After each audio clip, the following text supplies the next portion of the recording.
Hello, guys, and welcome. This clip that you're about to see now is a follow-on from a storyline that we have been monitoring over the last couple of days or so. So is the lady Najatu Mohammed that came out just recently to somewhat criticize Tinubu. She accused him of uh, um, being mentally deranged. Suffering from dementia and Alzheimer's. Pardon me. So, off the back of those criticisms, she resigned from the Tinubu Campaign Council. So she resigned from the Tinubu Campaign Council off the back of that, and then she went on to tell us that she was not going to be in partisan politics again because all of the political parties are the same.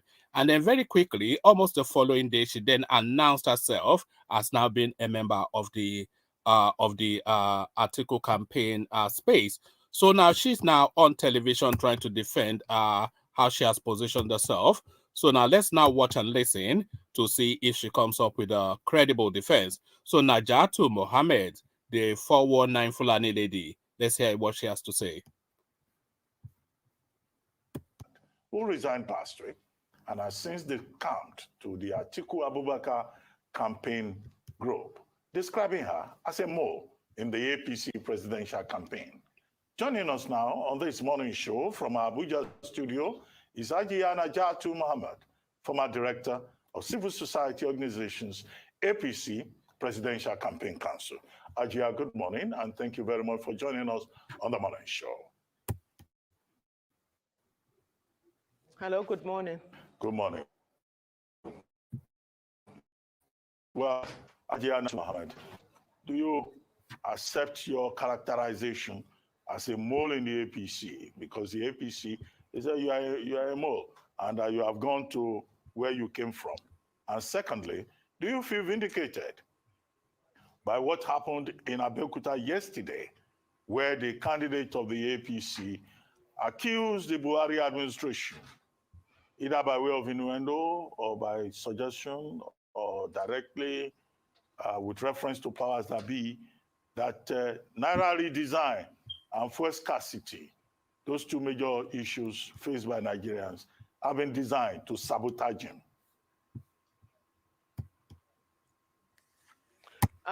In the first place, there's a difference between the Tinubu Campaign Council and the APC. Only the APC could have had the right to expel me from the party, not the Tinubu Campaign Council. The APC doesn't belong to Tinubu. And I gave my resignation to the chairman, somebody that I have a lot of respect for. Not just that, but they know how hard and where they have gone from pillar to pole to beg me to please come back. But I can't go into personal issues, because when you indulge in personal issues, personal insults, you are not only condescending, but you are diverting attention from the main issues, the main problems that are bedeviling this country. So I don't want to waste my time on them. But I want to stand my ground that I left because Tinubu is incapable. And I have been vindicated yesterday. Everything about Tinubu is about himself. When he wanted to contest, he said it's his turn. He wants to hold the knife that will cut the pie.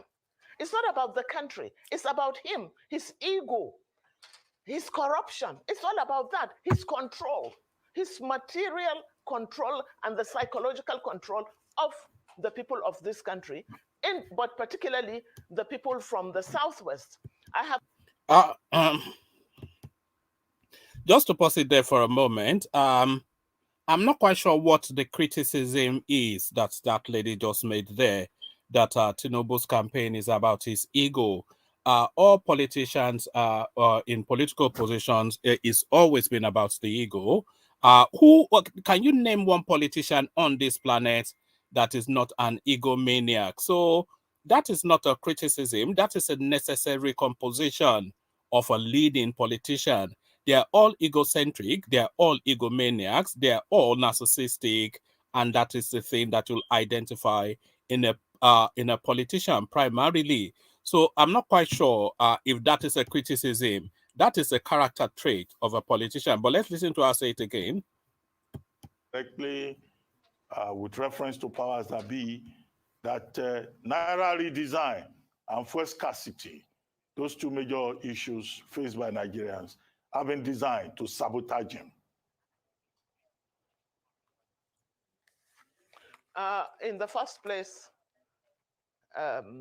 there's a difference between the Tinubu Campaign Council and the APC. Only the APC could have had the right to expel me from the party, not the Tinubu Campaign Council. The APC doesn't belong to Tinubu. And I gave my resignation to the chairman, somebody that I have a lot of respect for. Not just that, but they know how hard and where they have gone from pillar to pole to beg me to please come back. But I can't go into personal issues, because when you indulge in personal issues, personal insults, you are not only condescending, but you are diverting attention from the main issues, the main problems that are bedeviling this country. So I don't want to waste my time on them. But I want to stand my ground that I left because Tinubu is incapable. And I have been vindicated yesterday. Everything about Tinubu is about himself. When he wanted to contest, he said it's his turn. He wants to hold the knife that will cut the pie. It's not about the country. It's about him, his ego, his corruption. It's all about that. His control, his material control and the psychological control of the people of this country, but particularly the people from the Southwest. I have heard him when we were in ACN saying that when he sleeps, the Southwest sleeps. And when he wakes up, the Southwest wakes up. That is his mentality. It's like an emperor mentality, which is very wrong. However, to be very, very serious, when he begged me, and Falake begged me to go into the campaign council, I rejected. They know that. I didn't want to go into the campaign council, but they begged me. Tinubu, it's still ringing in my ear. In the name of Allah, Hajia, in the name of Allah, accept this appointment. I said, sir, I will not accept the appointment until you tell me what you have for us up north. He invited me to London. I went to London. I sat with him for 2 hours. Most of the time he was sleeping. I asked him what he had for us up north, because we have extremely serious security problems. He told me that he didn't have anything. I said, sir, you mean that you want to be president and you don't even have a blueprint? He said he doesn't have a blueprint. He doesn't have a blueprint according to him, because if I have a blueprint, I'm quoting him now, then I might be killed, and because I'll be stepping on too many toes. I said, sir. Oh, okay. So that clearly is patently a lie, of course. And I think we're all in agreement on that. So you cannot go to a presidential candidate, ask them what he has for your region or a region of the country that he plans to govern, and it tells you that he has no plans. So that's a lie. And it is also a lie because Tinubu has been all over the country, famously with the Arewa Consultative Council, where they interrogated in full detail, because the Arewa Consultative Council, they were inviting every single presidential aspirant to come and speak to them about what their plan is for the North. And Tinubu was with them for a good 3 to 5 hours discussing plans for the North, which was nationally broadcasted. So there's that. And then also embedded in Tinubu's manifesto are plans for each region in detail. So how can you then say that you went to him, that what is your plan for the North? And he tells you that I have no plans for the North because if I have a plan for the North, they will kill me. How does that even make sense? So from that, then you want to start categorizing whatever this lady has to say. But let's listen some more. In that position that you're looking for, you don't think of death. You don't think of assassination. Anyway, that is gone. But I've been vindicated yesterday. Nigerians have been suffering for over a year for lack of fuel. And more Nigerians are going to suffer and are already suffering for the fact that they give a very short notice and make the new notes unavailable. So Nigeria now will have to resort to trade by barter. Tinubu did not say anything. All he's thinking of is the bullion VAM that has been made available for him to buy votes. I've been vindicated. Alhamdulillah. All right. Well, thank you. And you know, sir, Please go ahead. All right, go Please ahead. Yes. Yeah. So what I'm trying to say is this: Nigerians should be focused. We have a very, very serious problem. Nigeria is at the brink, especially as it concerns security. You must have an enabling environment in order to do anything.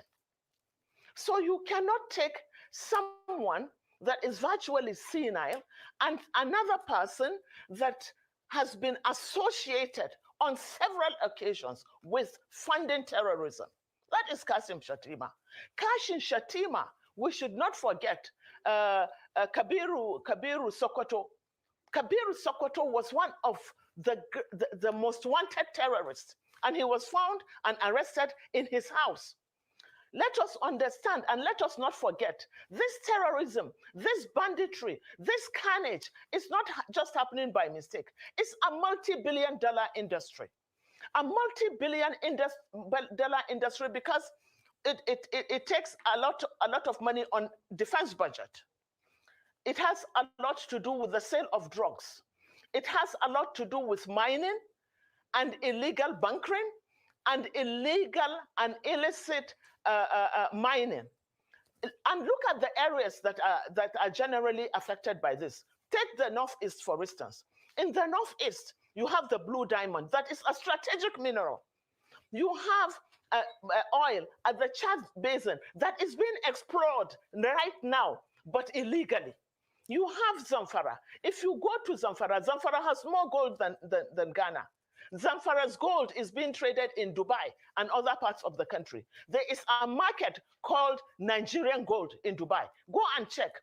So who is doing this mining? Most times they are the governors, the people in power. They are the ones doing it in connivance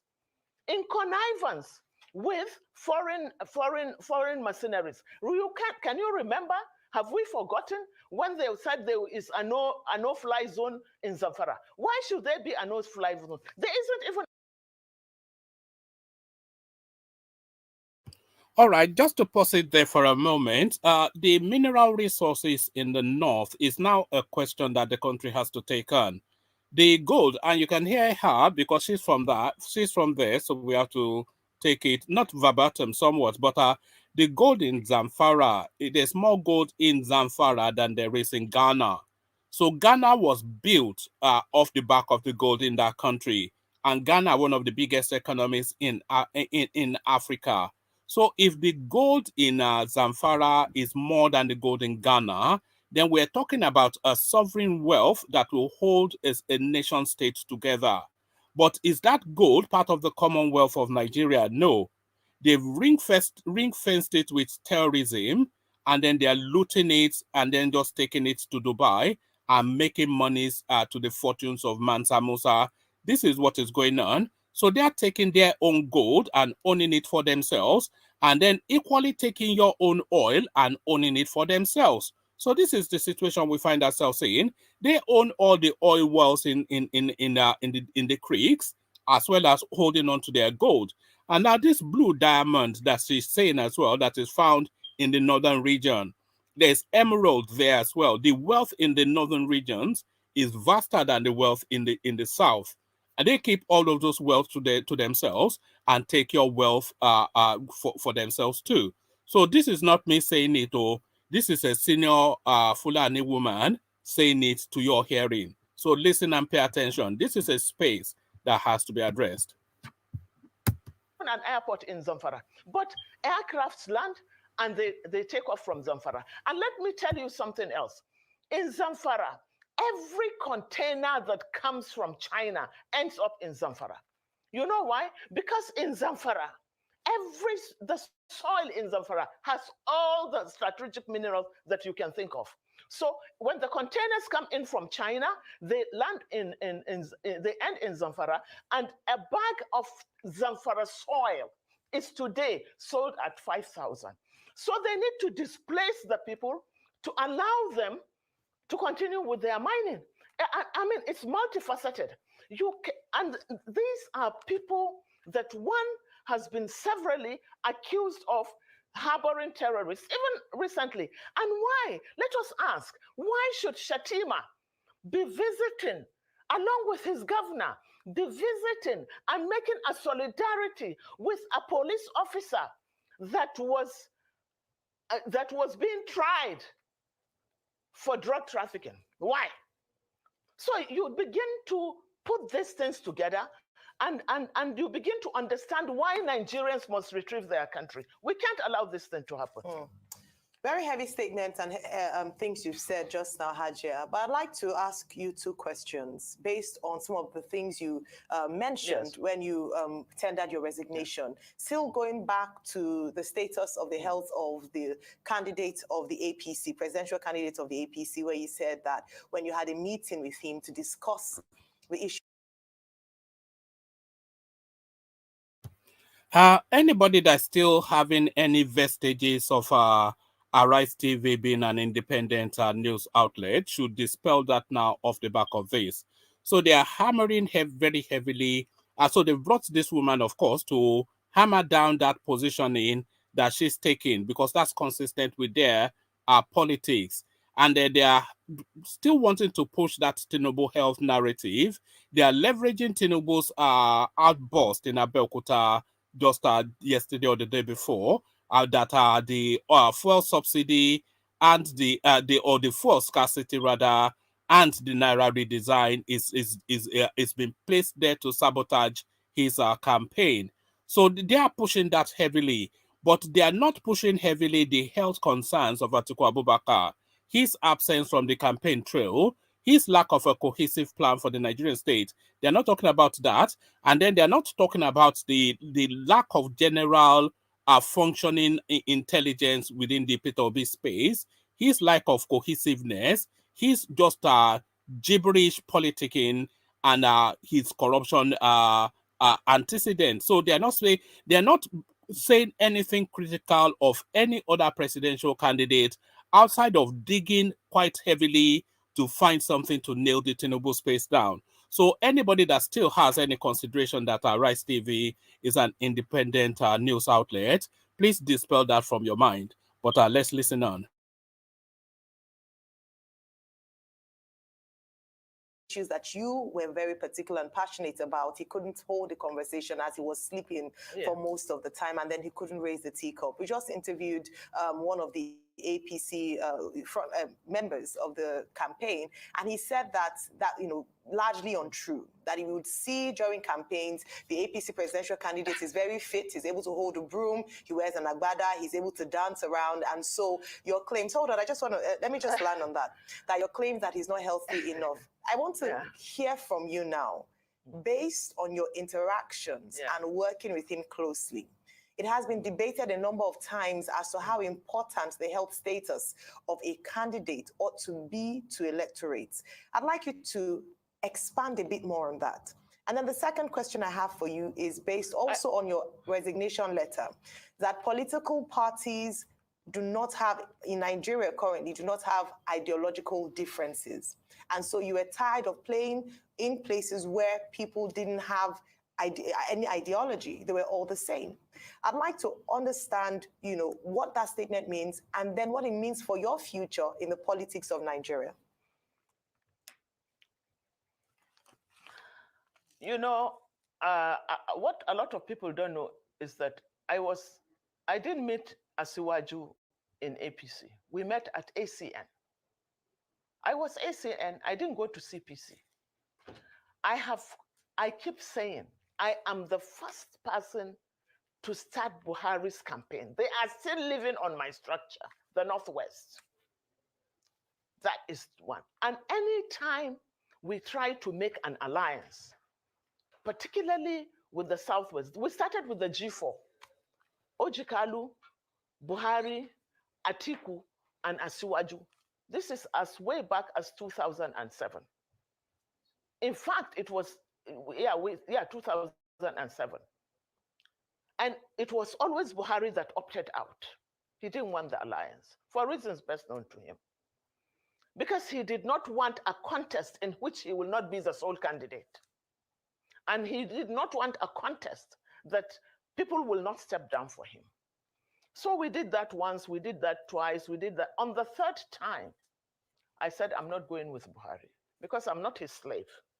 I decided to stay with the ACN. That was when I started my interaction with Asiwaju. And I know that on several occasions, I had to hold the cup for him. So even then. And then everybody saw what happened when Asiwaju was given the flag. Our honorable chairman, or their honorable chairman now, Abdullah, had to help him to hold the flag. Everybody saw it. Cameras don't lie. But you see, madam, what bothers me is not so much his physical health. There was a president in America that sat on a wheelchair and ruled from a wheelchair. But when you are mentally deranged, it's unacceptable. Because you can't decipher, you can't think, you can't do anything. You go to sleep any day, anytime. See what is happening in Cameroons. Let me tell you, in Cameroons, they see their president about in 9 years, they see him once. And they still accept. Nigeria is not Cameroon. Nigeria is not Southern Sudan. We are far more sophisticated than that. So that is for that. And then the second question you ask, yes, I stand by it. Look at the manifestos of all the parties. The only one that is different, to be very, very honest, is not the Labour Party as a Labour Party, but the OB as a movement. However, all the political parties have no ideological difference. And what I'm saying is this, because politicians have shuttled, including Peter Obi, they shuttled from one party to another. Tinubu was AD, then AC, then ACN, now APC. Buhari was APP, then AMPP, then CPC, and now APC. The same is true to Atiku and Kwankwaso, and even Peter Obi. So why do so it's like a robe they wear. When it suits them, I wear this robe to be on this platform, but it's the same person. It's the same person. So Nigerians must be looking at the person, not the robe the person is wearing. That is at their convenience. That is my position. Okay.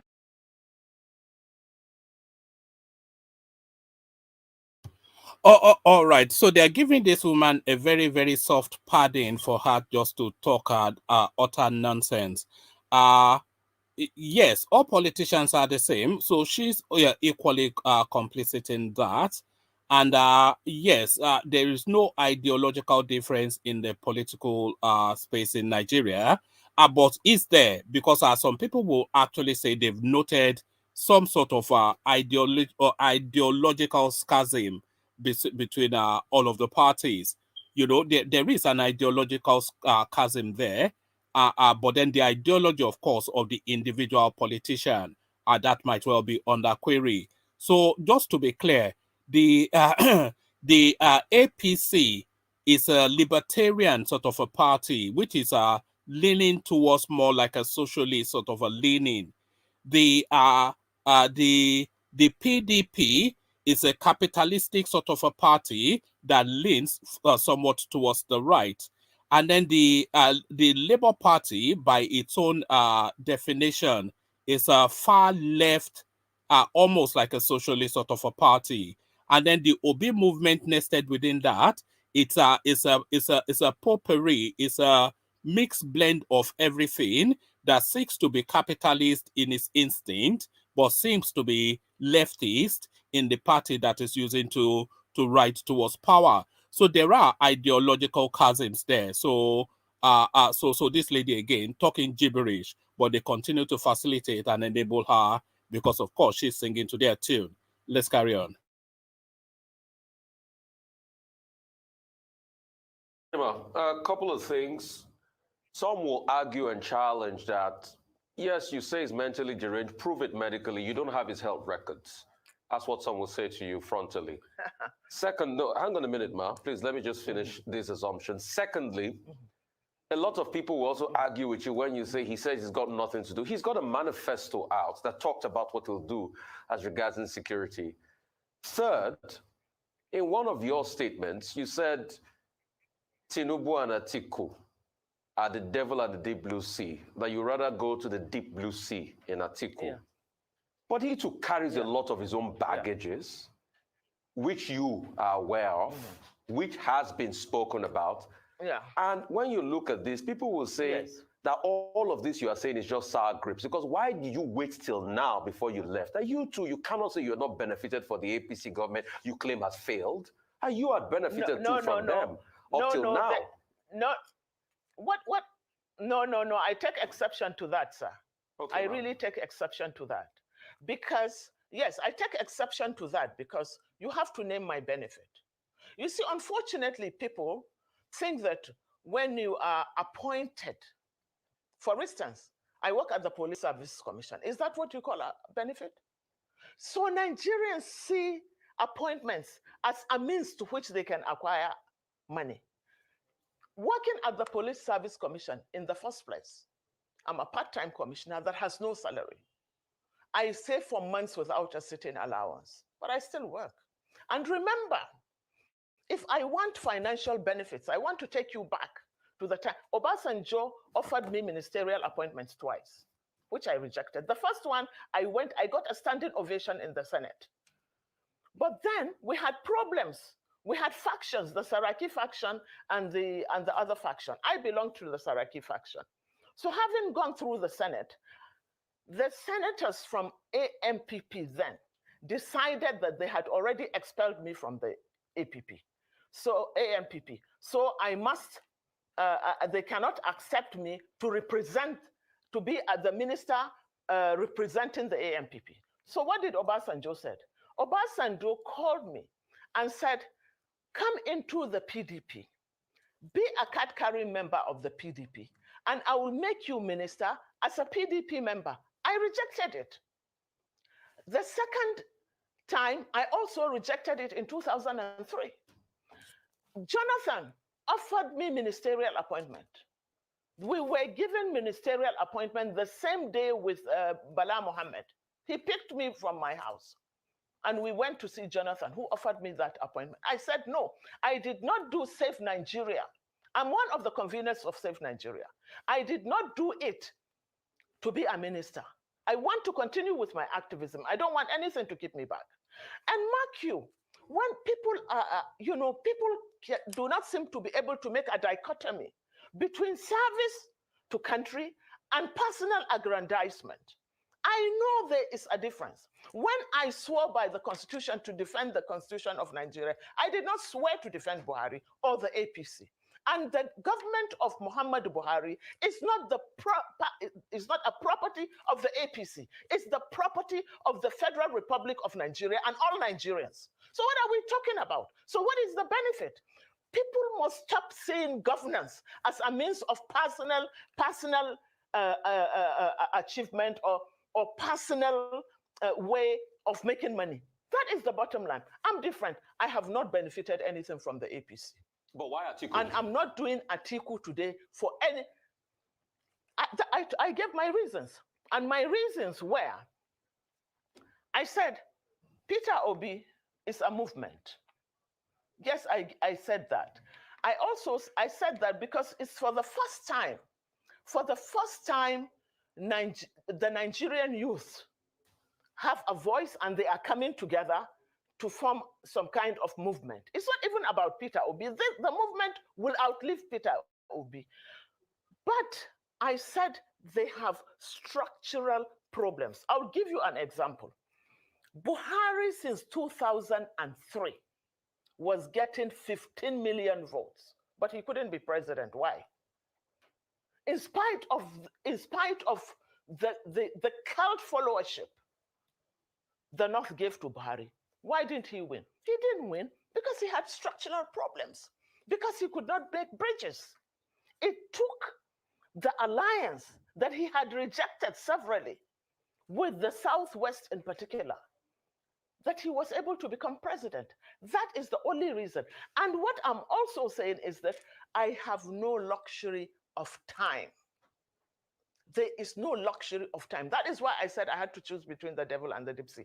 And then, as far as Kwankwaso is concerned, Kwankwaso did a great job for us in Kano, especially in human development. I think the best thing that anyone can give to anybody is education. Because that is why most governors withdrew education from our schools. They withdrew education from our schools because they want this sea of energy, able-bodied men. They are like uranium. Our kids are so energetic. They are like a virgin uranium, which you can use either to generate power or to make into an atomic bomb. In this case, our youth have been denied education so that they are perpetually cannon fodder for rulers, especially our governors. You understand? So that is why I said I had to choose at this point in time. And I made it clear, explicitly clear, that I don't belong to the PDP. In fact, I said I am partyless. I'm partyless because there are candidates in other parties that I feel I should go and support. So if I say I'm in the PDP, then I will have problems. It's like from frying pan to fire. I need you to yes, I can hear you. assist us to some clarifications. First, you said on this Yes, program that the candidate of the APC, Asiwaju Bola Ahmed Tinubu, is mentally deranged. That's a very strong thing to say. Yes. No, you can't say yes, because if you look at Section 131 of the 1999 Constitution, Section 131, listing the qualifications for anybody seeking the office of the president, says that, look, the person cannot be of unsound mind. That would be a ground for disqualification. Now, having made that point publicly, you may be called upon to come and prove it. And we are not the ones to go and prove it, because you said it. No, hang on a moment. Hang on a moment. This is no. Yeah, okay. Okay, that's one. Number two, at what point did it occur to you that this candidate, you have issues? You accepted position as director of organizations. You were part of the party from 2015. You supported President Buhari, and just now, just about 30 days or so to the election, you then come around and you say you think your candidate is mentally deranged. That's a very strange thing to say. And then finally. Yeah, I know. I want a third thing I want you to clarify. A third thing I want you to clarify. Yes. The Tinubu camp, speaking through, I think it's Mahmoud Jega, says that, look, that you were sacked, that you didn't resign, that you were sacked for incompetence and being very quarrelsome. And your quarrelsomeness has also been indicated. I'm quoting Mahmoud Jega, I'm not the one making it up. And that your quarrelsomeness even led you to resigning from the Police Service Commission. I just want clarifications on all these 3 points. No. I did not resign from the Police Service Commission. You see, it's really unfortunate. Mahmoud Jega should tell us who bought him a house recently in Abuja and why he joined that team. I'm just leaving that with him. However, let me answer your questions. You see, this is a country, unfortunately, that is bedeviled with so much corruption. If Asiwaju were not what he is, with stupendous amount of money to bribe everyone from the courts and everything, he will not be contesting elections. Because from his name to his school to his health.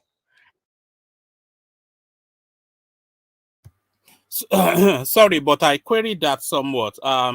If Tinubu did not have stupendous wealth, he would not be the candidate of the APC. Yes, I don't think anybody will argue that. But then this woman has gone to join Atiku Abubakar. If Atiku Abubakar did not have stupendous wealth, which is his own daughter in that expose that the whistleblower has been revealing, his own daughter told us that that her father was so rich he would outspend anybody in a presidential race. So also equally, if Atiku Abubakar, that this 419 Fulani woman has gone to join now, if he did not have stupendous wealth, he will not be the flag bearer of any party. And he, by his own admission, Atiku Abubakar, in that secretly recorded audio that the whistleblower has been revealing to the public, he, by his own admission, has been looting the Nigerian economy pretty much since the day he was born. So I'm not quite sure. This woman totally lacking in credibility, of course. And the question that Abati asked her, quite legitimate. If this guy was all of these things that you are describing now, then this is not just a new thing that has happened unto him. So if Tinubu was all of these things that this lady is saying, why have you been with that system for the past 6-8 years when this guy was the arrowhead of all of that? So has it not just suddenly occurred to you that this guy is deranged, he has dementia, he has Alzheimer's and all of this? Is this something that has just happened? Or has this always been the case and you've carried through? Or are you just lying? You know, so all of this. But then, of course, she doesn't have the brain to know what she's talking about. But let's listen on. Everything about him is based on lies, and nobody wants to prove that. Nobody wants to prove that because everyone is bribed to say what they want to say. However, Nigerians can see. They see him every day. The last clip I saw of him is calling Atiku the governor of Anambra State. For God's sake, what else do we need? We don't need a doctor to tell us that. We don't need a doctor when somebody is blah blah blahing. We don't need a doctor to say it. Look, people must understand that ill health, dementia is a natural process of human being. It's nature. It's not as if it's his fault, but it's also not our fault. So we don't have to accept somebody that cannot decipher. That is the truth.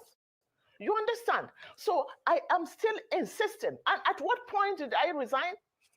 I told you from the beginning that I didn't want the appointment. He, Aswaju, begged me. He begged me. He said, in the name of Allah. This was what he said. Let him deny it. I didn't want the appointment. I didn't want to be part of it. Look, I'm a businesswoman. I'm not a politician that makes money out of politics. Go and look at my history. If I want to make money out of this blood money, I would have made it long ago, but I don't want it. And he must, Aswaju, okay, why is he not going into debates? Why is he not allowed to talk even in rallies? You know what they do in rallies now? What they do is say, let's dance. They start dancing. It's an insult to Nigerians. Even if it are lies, please lie to us. Lie to us about what you want to do. Why is he running away from debates? He's running away from everything. He went to Chatham House. He was asking others to answer questions for him. And Nigerians accept this. Why was he saying that? If he could answer, if he could think, if he can decipher, why is he allocating questions to other people? Are they the ones that Nigerians are going to vote for? I stand my ground. Yeah, I stand my ground.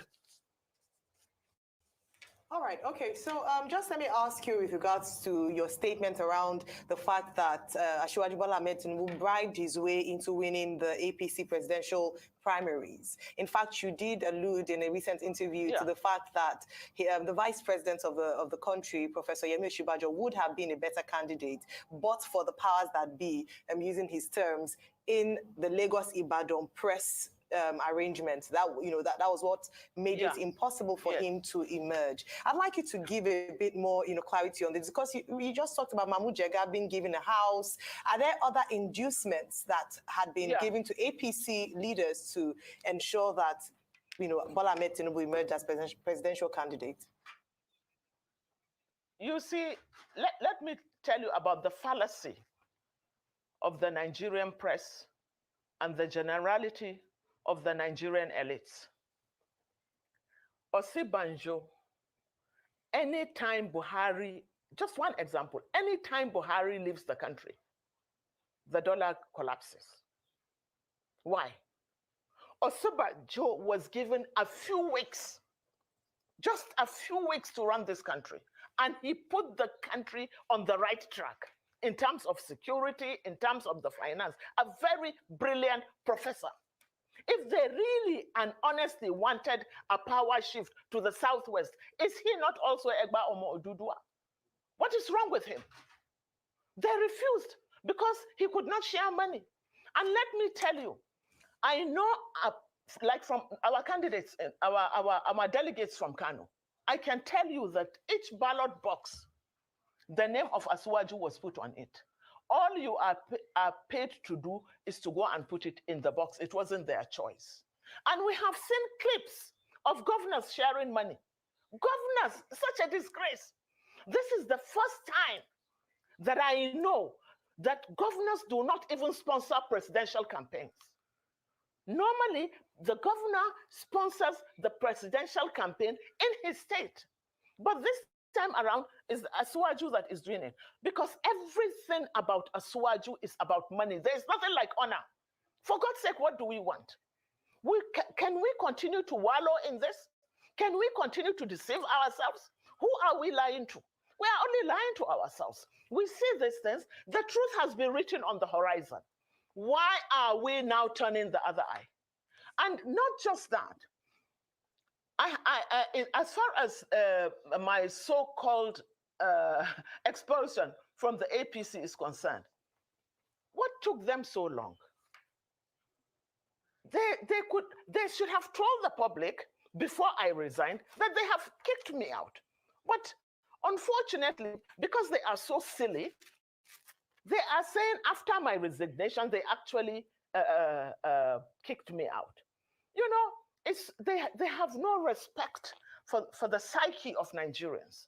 They think that we are all a bunch of idiots. We are not. Okay. We can think.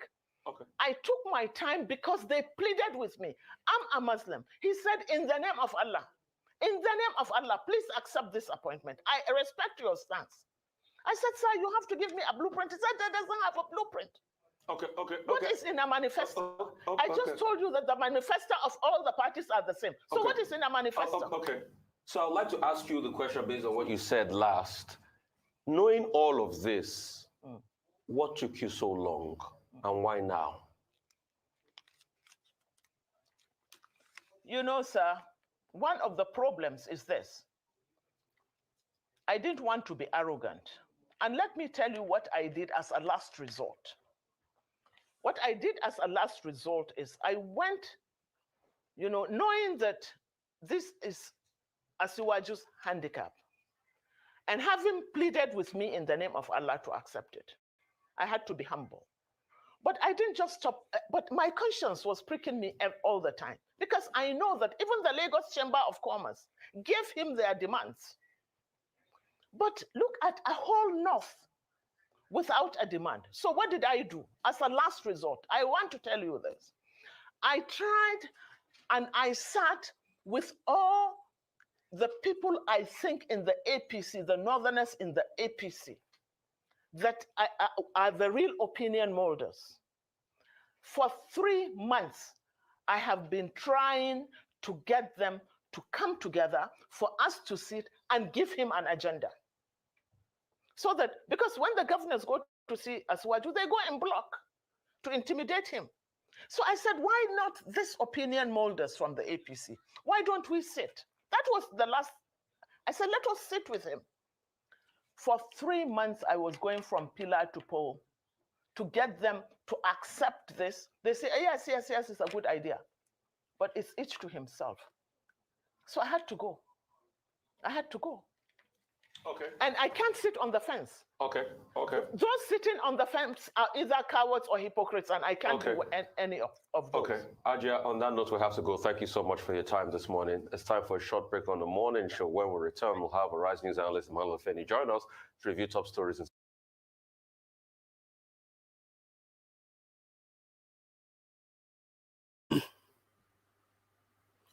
So there it is right there. You heard it from the woman. What you're making of it, you tell me. It's just a whole bunch of gibberish, of course. Somebody totally lacking in credibility, trying to disparage somebody that is equally lacking in credibility. So there's no honor among thieves. That's just the thing. No honor among thieves.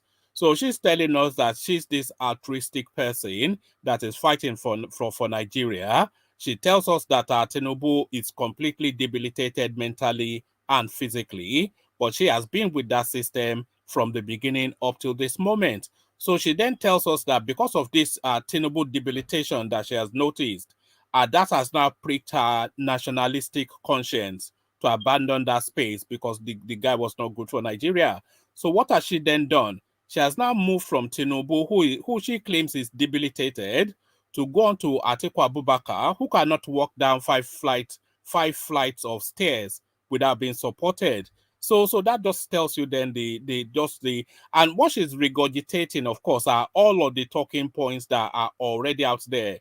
We don't know his real age, we don't know his real name, we don't know what schools he went to. I think Reno Omokri went to where this guy went to uni, and they told him there that he was a valedictory student, an A-star student at university. This is where Tinubu went to school, which Reno Mokri has already gone to verify.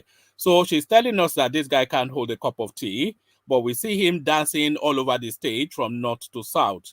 It tells us that the guy is mentally unstable, but this guy, against the will of others, took that presidential ticket. It was through sheer force of will and brain function that Tinubu got that presidential ticket. Not a single member of that party wanted him to be their flag bearer. And against the tide, this guy has positioned himself as the front runner in these elections. So if the guy's brain is not functioning, then I'd like to see what it would be like if his brain is functioning. So there it is right there. The 419 Fulani woman hopping from one rotted politician to another and telling us then on national TV that she's fighting for us. So if that woman is fighting for you, then you should be the first to start digging your grave. So there it is, the 419 Fulani woman. What says you? Come share thoughts about all this with me in the comment section. So I'll leave it here. Carry conversation with you in the comment section, but here I say peace.